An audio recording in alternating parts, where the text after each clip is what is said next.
These Lucas Browne, Dillian Whyte negotiations have hit a stumbling block over money. Lucas Browne is not happy with what he's being offered at the moment. There had apparently been rumors that he'd been offered $300,000. I don't know if that's Australian dollars or American dollars or what that is. But he says those rumors are not true. This is according to his manager anyway, Matt Clark. He says those rumors are not true. The purse that that he is asking for is less than $300,000.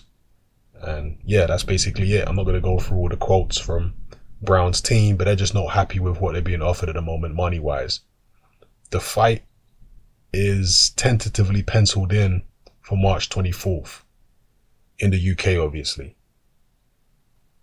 I really can't comment on the money situation because I don't know what Lucas Browne wants. I don't know what Dillian Whyte wants. So, you know, God knows who's pricing themselves out or whatever the case may be. There are some people trying to say that Lucas Browne's pricing himself out, but if we don't know what he's asking for, then how can we say he is? If the fight goes ahead, and I hope it does, because I think it's a good fight, I believe that Dillian Whyte is going to win the fight. I know there's a lot of people out there not impressed by Dillian Whyte, and I wasn't impressed by him in the Helenius fight. But I think people have got short memories. It wasn't so long ago when Lucas Browne was going life and death with Rudenko. A lot of people felt like he lost the Rudenko fight. And then look how Rudenko performed against Hughie Fury. Hughie Fury handled Rudenko with relative ease. Then look at Lucas Browne when he fought Julius Long. Julius Long is a journeyman.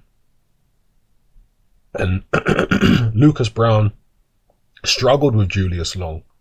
Julius Long had a fair bit of success in that Lucas Browne. I think that fight went like 9 or 10 rounds.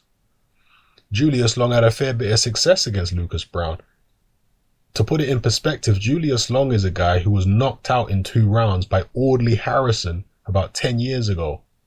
And this is a guy going 9-10 rounds with Lucas Browne and giving him trouble.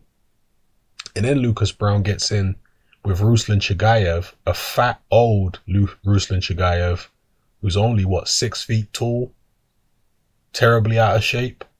He was beating the brakes off Lucas Browne in that fight. Go back and watch the fight again. Lucas Browne was hurt numerous times in that fight. He was dropped and he was headed for a lopsided points decision loss until he landed that big right hand on Chagaev. Chagaev got a bit too comfortable in the fight because he was well in control and he walked into a big right hand from Lucas Browne. But he was winning that fight quite comfortably at that stage. And on top of all that, Lucas Browne has been very inactive. So you put all those things into the pot and you're telling me that he's going to beat Dillian Whyte? Yeah, he's got power. He punches more correctly than Dillian Whyte. But Lucas Browne don't have a good defense. I don't think Lucas Browne's chin is even as good as Dillian Whyte's chin, judging from the Chagaev fight. I see the fight being competitive early on, but the longer it goes, the more I think it favors Dillian Whyte.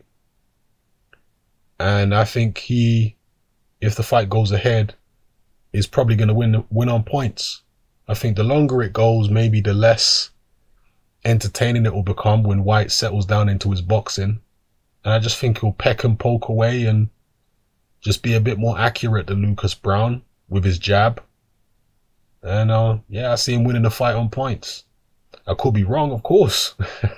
It's heavyweight boxing at the end of the day. And I'm not Nostradamus, but all things considered, I reckon Dillian Whyte will get the job done. He didn't look impressive against Helenius, but he still won. He barely lost the round against Helenius. It didn't look pretty at all what he did, but it was effective.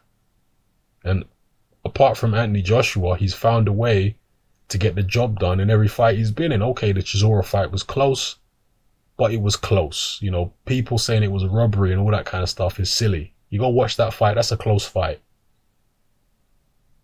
And Dillian, one thing we know about him these days is he throws a decent amount of punches for a heavyweight.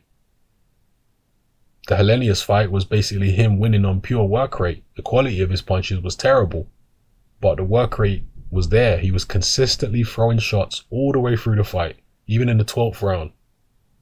So, was it a 12-round fight or a 10-round fight? I forget now, but even in the last round of that fight, he was still throwing punches. Same with the Chisora fight. So, he's got the gas in the tank.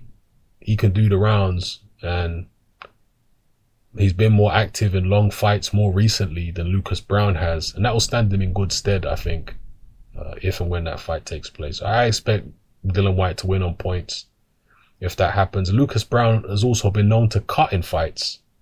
He was cut in the Rudenko fight. He was also cut in the Chagaev fight, so don't forget about that. And he was also cut when he won the Commonwealth title against that Canadian guy. Was he called Baholi? I remember that fight. He was badly cut in that fight, so don't forget about that. He cuts up too. As well as all the other factors that I've mentioned, Lucas Browne is also a bleeder. You know, and Dillian Whyte is going to be landing plenty of jabs and whatever of his own. Don't be surprised if Lucas Browne gets cut against Dillian Whyte and the fight gets stopped on a cut. That could also happen. So, yeah, just my take on it. Hopefully the fight happens and then we can see exactly what's what. Lucas Browne has definitely got a more crowd-pleasing style than Dillian Whyte because of the fact that he punches more correctly. And he punches, I think, a lot harder than Dillian Whyte. But there are plenty of other holes in his game. Lucas Browne, you know, the guy's pushing 40 now. Dillian Whyte isn't even 30 yet. Another thing in his favor. So, yeah, just my thoughts. Drop your thoughts in the comment section below. Let me know how you feel. It's happening. I'm out.